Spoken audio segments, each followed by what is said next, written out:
Chapter 35. Spectacularly Grotesque. Marcus narrowly evaded the white flash of a lightning-fast slash.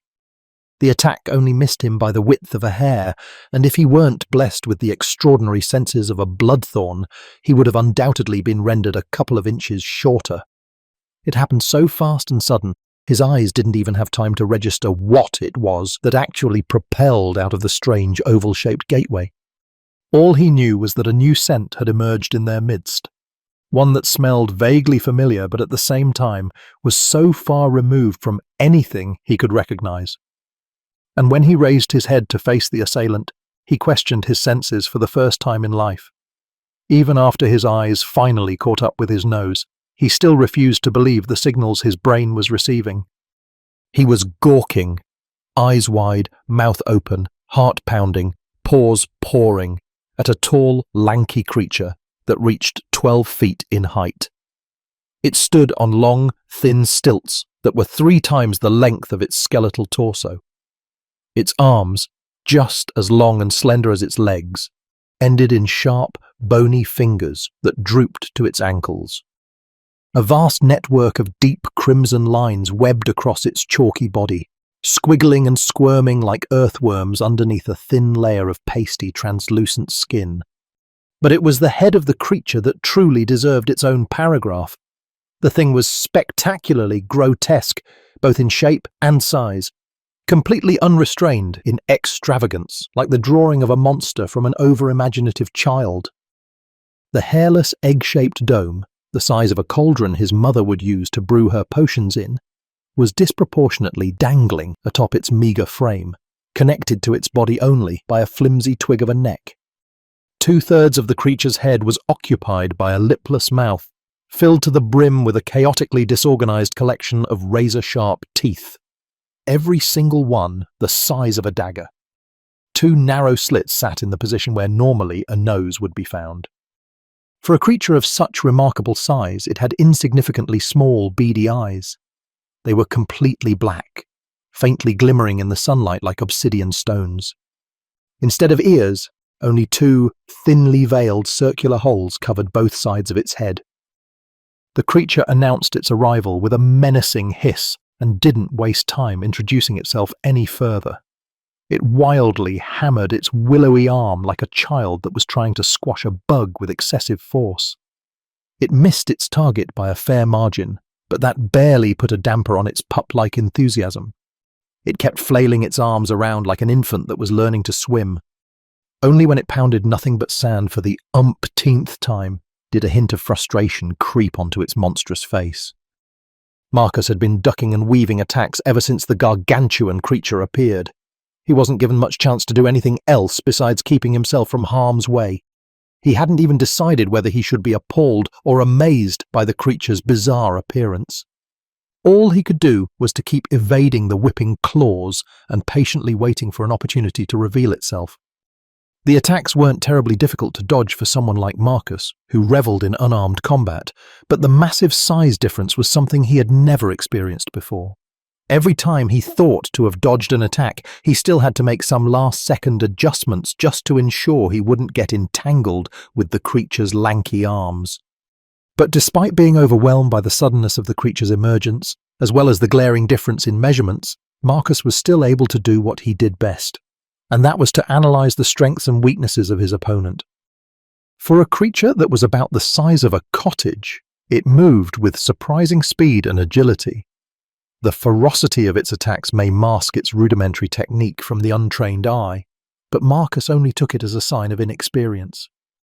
He saw many flaws in the creature's nightmarish design he could potentially exploit, such as its flimsy neck that had to carry the weight of an enormous head, the giant holes that were only veiled by a thin membrane, as well as the spidery stilts that seemed to have difficulty finding balance on the grainy surface. But he would be wise not to fall victim to impatience. As Principal Aaron had taught him back at the academy, and Cato had demonstrated many times before during practice, patience was the key ingredient to victory. He backpedaled a few steps, dug his heels into the sand, ducked under a sweeping strike, and found himself the opening for a counterattack he had been preying on. His preferred target would have been the huge gaping holes to the sides of the creature's head, but there was no way for him to reach that height in his current condition. So he chose to attack the neck instead, but the creature cleverly lowered its chin to protect its vulnerabilities. Nevertheless, the opportunity was a gift he just couldn't refuse, and launched himself into the air, closing the distance with a lunging hook that would have removed an ox from consciousness. The impact bobbed the creature's head, but only ever so slightly. The poor thing didn't seem to comprehend the unknown sensation and turned to the riders at the base of the dune in confusion. They only stared back with mild interest, as shown by Ivandor, who put more passion in his roaring yawn.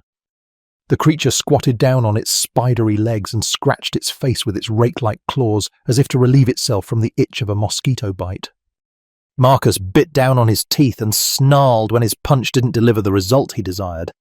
In fact, he was pretty sure that the strike hurt him more than it did the creature. It felt as if his knuckles collided with a steel wall, leaving his hand broken in several places. And although the fractures already began healing, the recovery went on a lot longer than usual due to severe exhaustion. Lucky for him, and he never questioned why, the creature remained in its unassuming position, facetiously licking its jagged wrist like an indifferent cat, with a long and slimy tongue that resembled a moray. He turned his attention to the riders at the base and scoffed at the sight of their apparent boredom. They were already discussing their next steps, but he had no idea what anything they talked about meant. He had never heard of words like Umbora or Residor before, and couldn't even figure out whether they were talking about names, places, or objects. He did, however, hear the words Saraki and Doriva pass their lips, and immediately felt a harrowing unease, squeezing his innards into a knot.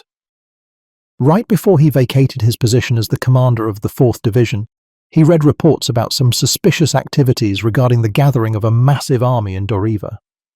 If the riders he was staring at were part of that army, then whoever would be facing them were in big trouble. He could only hope that Grandmaster Aemon had the foresight to send O'Neara's very best to investigate the situation. As long as Master Aisha was involved, he would be reassured of O'Neara's safety. But those were matters he had no influence over. He had his own ordeals to worry about, 7 of them to be precise. He didn't know what their intentions were, but assuming that they understood what Temujin Sivalok was capable of, their goal couldn't mean anything good. He had no choice but to go all out. It irked him to no end that the riders weren't in the slightest intimidated by someone who carried the Bloodthorn name, but perhaps that was only because they had never witnessed the true might of a Garovi before. His objectives were clear: defeat the riders and their hellish pet, free the Malarkey soldiers from captivity, and, if possible, interrogate one of the riders if they somehow managed to survive him. But if not, oh well. The main objective remained the same as it had been for the past 2 weeks, and that was to get the fuck out of the Doran. He slowly unbuttoned his long coat with great care. It was a present Maya had gifted him for his 23rd birthday over 8 months ago, and he promised her to be careful not to tear it apart at the first opportunity. He heaved his shoulders and casually let the coat glide off his back. He removed his shirt and tossed it to the side on the scorching sand. He unbuckled his belt and kicked off his pants. Every piece of clothing was removed until he stood there, a naked man. Goodness gracious, he heard Elandra moan to herself. The Doran seems to have gotten quite a lot hotter all of the sudden. He snorted. Even though the fortnight he spent in the Doran had rendered him completely dry and tight, his body was still an impressive sight to behold. But he didn't strip naked to impress anyone with his physicality. He undressed himself, simply because he didn't plan on going to the Malarkey court and meet his future in-laws with his clothes torn to shreds.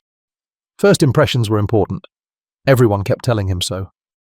The creature was staring at Marcus with its bulbous head slightly cocked to one side, displaying a childlike wonder on its hellish face that almost seemed endearing. It had been sitting there with absolute obedience until it was told that playtime had finally begun, but it would seem that its patience was starting to wear thin as it restlessly shuffled on its leathery feet. Leave, Marcus heard Valise say all of the sudden. Her voice was hollowed by a frightening lack of emotion, but perhaps more disturbing than anything else was the fact that her lips seemed to have curled into something that might pass off as a smile. Her icy blue eyes were brightly sparkling, but not from seeing the impressive body of a naked man. Something else had caught her attention. Ilio, Ivandor and Vlak answered with a nod and immediately started moving toward the black oval with their horses and captives. Seeing the half-dead Malaki soldiers get dragged across the sand and leaving behind trails of muted red brought Marcus's anger to dangerous heights, especially since one of them was Jin, who had been chained to the horse of the animalistic man called Vlak. He owed it to his former classmate to stop them from entering the gateway at all costs. Adrenaline was filling his veins with murderous intentions and spilling onto his demeanor like warm, fresh blood melting through a field of virgin snow. He grunted and slammed his palms onto the sand. His fury was aimed at the creature that sat in his way and still gaped back at him with an infantile expression. He bared his fangs as a final warning, showcasing a set of canines that had grown and sharpened to scalpels. The belligerence in his blood was burning his veins like sulfuric acid, seeping through his skin and releasing a colourless fume that distorted the air around him. He growled. A deep and ominous rumbling echoed across the desert like a distant earthquake. The grains of sand around his hands and feet were jumping up and down, dancing wildly to the rhythm of his bloodlust. The pupils of his eyes dilated and swallowed his red irises into black holes that saw nothing but destruction. The creature smiled wickedly upon receiving the threatening look. It would seem that playtime had finally arrived. It lay its bony hands flat on the sandy soil, lowered its entire frame until its protruded tailbone touched the ground, and contracted its torso like a spring coil. Without further warning, it leaped high into the sky, blocking out the sun and casting a shadow upon its prey like a heron at a pond. A deafening clang rang throughout the emptiness of the desert like an axe digging into a metal shield with tremendous force. The creature bounced back, clutching its mouth with a shrill whimper as shrapnels of teeth slipped through its slender fingers. It rapidly blinked its beady pit-like eyes, astonished by the metamorphosis of the prey that no longer looked like a prey. Marcus shed any resemblance he bore to human beings. Every pore on his skin ruptured and erupted metallic needles that covered the entire body in shiny anthracite fur. Well-defined clusters of muscles wrapped around his frame, protecting his body like a heavy set of steel armor. His arms became bundles of tightly packed, chiseled rocks. His hands turned to claws with an arsenal of blade-like fingernails that could cut through diamonds with ease. His legs had turned to tree trunks that could withstand the force of a landslide. He let out a roar that demanded to be met with terror. The creature turned its flabbergasted face to the silver-haired girl like a child begging mommy for assistance when faced with a difficult assignment. Valise stared back without any discernible concern on her face. She slowly slid her eyes to Esau and Elandra, who were staring at the dune in awe. Go. Do we really have to? Things are finally about to become interesting, Elandra complained. She squinted her eyes, quite obviously taking delight in the appetizing sight. So dangerous, She moaned and nibbled her thumb. The princess has spoken. Esau said dutifully and motioned her to move along. We'll find you another plaything elsewhere. You always say that. Elandra replied with a dismissive wave of her hand. I have never seen a transformed Garovi before. Can't we stay for just a little while longer, Val? The silver-haired girl icily rolled her eyes to the side, but didn't waste any effort answering the question. Her expressionless demeanor said everything that needed to be said. What will you do when you meet Umbora, Your Highness? Esau asked before he was ready to leave. He is not ready to be harvested yet. I wish to evaluate him. Valise answered. Father would want a report. As you wish. Please don't take too long. We still have much to do. Esau tapped his heels to bring his horse in motion and moved toward his other comrades in a slow gait. Marcus couldn't allow them to escape. Ilio, Ivandor and Vlak were already nearing the black oval, but with the physical prowess of a Garovi, he could still catch up to them. He ignored the monstrous creature for the time being and sprinted down the hill, running on all fours at full speed like a wolf hunting down a deer. He gathered every ounce of his strength and propelled himself toward the black oval with a massive leap that spanned over 50 yards, but crashed into the ground with a mouthful of sand before he realized what happened. All of a sudden he was pinned down with the creature's willowy fingers wrapped around his skull. Immediately, he was lifted high above the creature's head, some 20 feet off the ground, and brought back down with tremendous force. As he lay there on his stomach, coughing up blood and still held down by the creature's bony clutch, he saw the 3 riders disappear into the black oval with their horses and captives. He knew that he had failed. Jin was gone. But before he had the chance to lament over the loss of his former classmate, he was hoisted into the air once more. His head was getting tightly squeezed inside the creature's palm. The long, slender fingers completely wrapped around his skull like steel vines, making it impossible to break free from the grip.